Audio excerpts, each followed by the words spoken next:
Shalom saudaraku yang dikasihi Tuhan Yesus. Salam damai sejahtera bagi kita semua.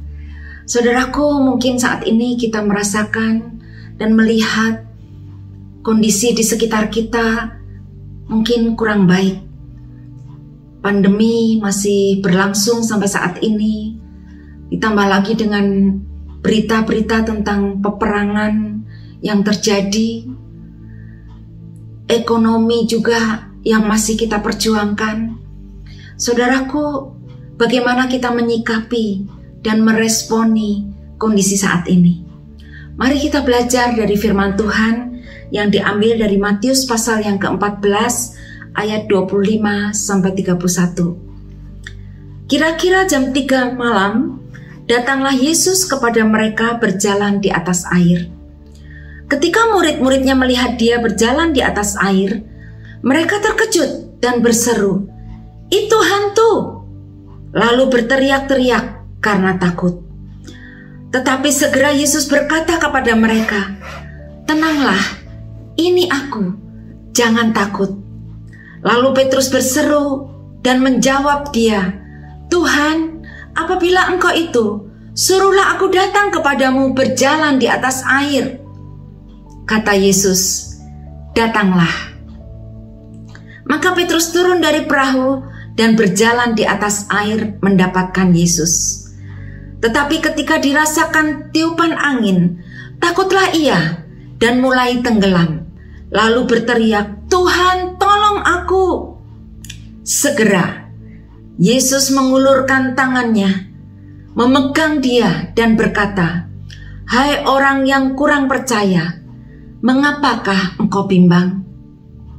Saudaraku, ada pesan penting yang disampaikan Tuhan Yesus kepada murid-muridnya ketika mereka sedang takut, yaitu, "Tenanglah, ini aku, jangan takut."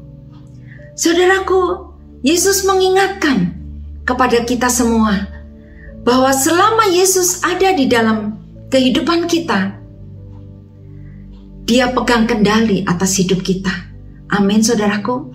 Bahkan kalau Tuhan izinkan itu terjadi, kita bisa mengalami mujizat-mujizat Tuhan. Ya, tapi kuncinya adalah tetap tenang dan percaya kepada Dia. Amin, saudaraku. Mengapa Petrus bisa berjalan di atas air? Dan itu berarti bahwa dia melewati hukum alam.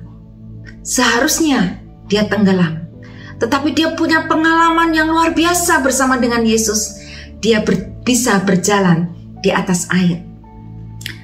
Nah, bagaimana juga bisakah kita berjalan di atas permasalahan hidup kita? Kuncinya adalah tetap tenang. Tenanglah, jangan takut. Saudara, mengapa kita harus tenang? Yang pertama, ketika kita tenang, kita bisa berdoa. Ketika kita tenang, kita bisa datang kepada Yesus. Dan kita bisa memiliki kekuatan untuk kita berjalan, melangkah, menghadapi setiap masalah dan persoalan hidup kita. Petrus, ketika dia melihat Yesus, dan mendengar perintah Tuhan Yesus, "Datanglah," maka dia dengan tenang melangkah keluar dari perahu dan dia berjalan di atas air.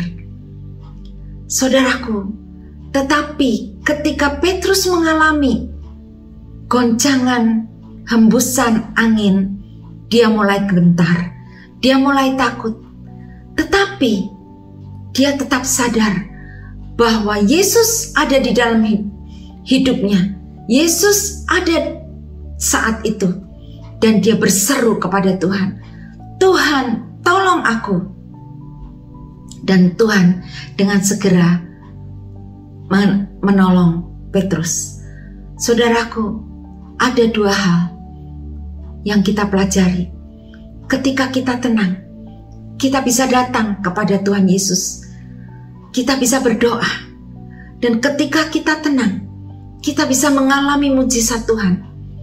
Berjalan di atas air, berjalan di atas problem kita.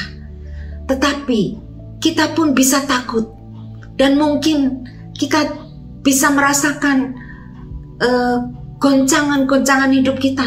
Dan itu membuat kita takut.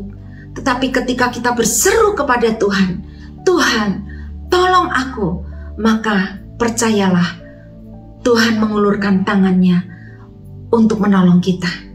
Amin, saudaraku. Dengan tenang, kita bisa datang kepada Yesus dan berdoa. Kita bisa mengalami mujizat Tuhan. Yang kedua, mengapa kita harus tenang? Karena dengan tenang kita bisa berpikir jernih. Murid-murid Yesus ketika dia ketakutan, dia melihat Yesus berjalan di atas air. Karena takut, mereka beranggapan, mereka mengira bahwa Yesus itu adalah hantu. Tetapi saudaraku, ketika kita tenang, ya, kita bisa melihat tuntunan Tuhan. Kita bisa melihat jalan keluar yang Tuhan sediakan bagi kita.